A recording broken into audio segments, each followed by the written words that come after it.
Welcome to the 75th annual Instax Games. What is up, guys? So it's been a while since we just sat down and chatted about Instax cameras. In fact, I don't think we've ever done that. We've been really serious, we've been learning how to use Instax cameras, we've been doing challenges, but we've never actually just sat down and talked about Instax cameras. And that's exactly what we're going to do today. And in the next few videos, I'm just going to do a series called Instax Chat, where we sit down and chat about Instax cameras.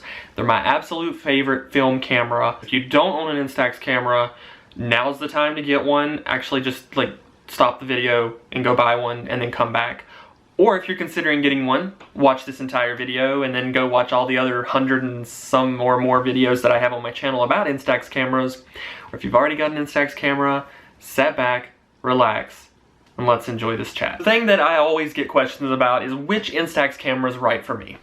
And that's a really good question because there are quite a few to choose from. When the Instax cameras first started coming out, I remember I actually got my first one at American Eagle, which is a super strange place to get an Instax camera because they don't sell anything other than clothes usually. But they went through this really strange period where they decided they were going to sell sort of hipster stuff like Urban Outfitters. And so they had these big tables in the center of the store, in the back of the store at my American Eagle, and they sold quirky books and gadgets and just really cool stuff, but it was super overpriced. I mean, an Instax camera was probably, and this was years and years and years and years and years and years and years ago, an Instax camera was probably like $150, something crazy off the wall, and so I didn't buy one. I was like, you know what, I'm like 12 years old or something. There's no way I can afford this. I was a little bit older than that, but I'm just saying I was probably a teenager at the time, and I just could not dream of affording this really weird looking camera that was, it was cool, it was strange, and I wanted it, but I could not afford that. And so, unfortunately, this little table of awesomeness did not do well at American Eagle, apparently anywhere, because I don't think that American Eagle has this feature in their stores now. So what they did was they discounted everything that they had on this table drastically, like 50 to 75% off of everything on the table. And I actually got some lomography film, I think, at the time, and I didn't even have a film camera. And that's another story for another day. My first experience with lomography was not a good one. Not the company, but their cameras. And like I said, that's another story for another day. But I got the Instax camera. I think it was the Instax Mini 7S, if I remember correctly. And, or 25. I think it was Instax Mini 25. It was one of the really first Instax cameras that started getting big in America. And I bought a pack of film, and every photo that I took with it was just awesome because it was instant. I couldn't believe it. I had to hear the whole spiel from my parents about, this is not new technology, this has been out for ages. We had this when I was young, and yeah, it's cool, and you gotta shake it. You gotta shake it, cause you seriously don't have to shake these Instax cameras. The film, you don't have to shake it for the Instax cameras. I also made some crazy mistakes when I first got it.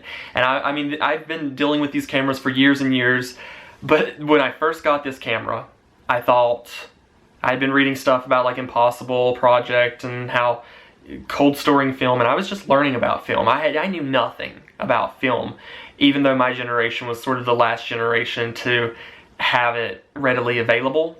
And it's starting to come back out, which is awesome, and I'm super happy about that. It's starting to get sort of really popular with the mass market. I didn't know a lot about Instax film. I knew nothing about Instax film, and I didn't know a lot about 35mm film. So with Instax film, I thought, well, maybe it'll look better, because my photos were a little bit washed out, but that's because I knew nothing about using flash settings either. And I thought maybe it'll look better if I hold it up to a light. Lights are warm, so it'll make my photo warmer. And I know what you're thinking, that's the stupidest thing you've ever heard. But I did it. And so I took one of the photos, which I thought was just still crazily overpriced.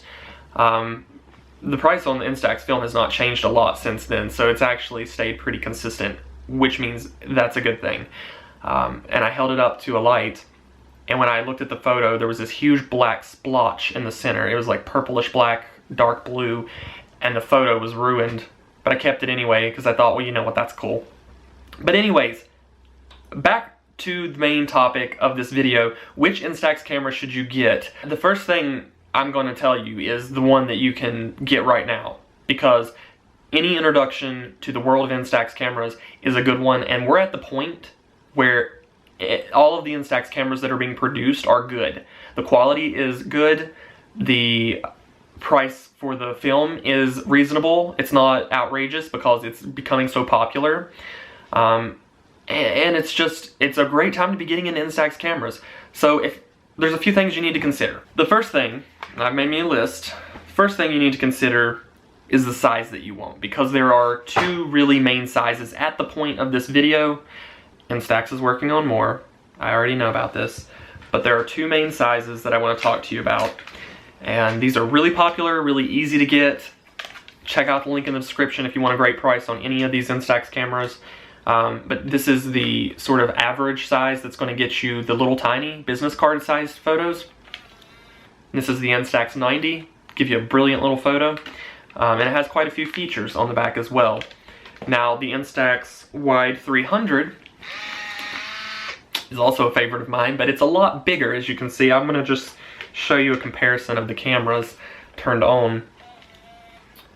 It's significantly bigger. The lens protrudes a lot more, and it's a lot heavier too. Let's just turn this one off too. But the cool thing is you're going to get a lot bigger photo, a lot wider photo. So, step one, figure out what size you're looking for. Are you looking for an Instax Mini, which is going to give you the cool little business card sizes, very portable, very slim, easy to carry around with you? Or are you looking for something that's a little bit more wider and going to get you a photo that's a little bit closer to that classic Polaroid size? It's not the Polaroid size, but it is a lot wider than the Instax Mini.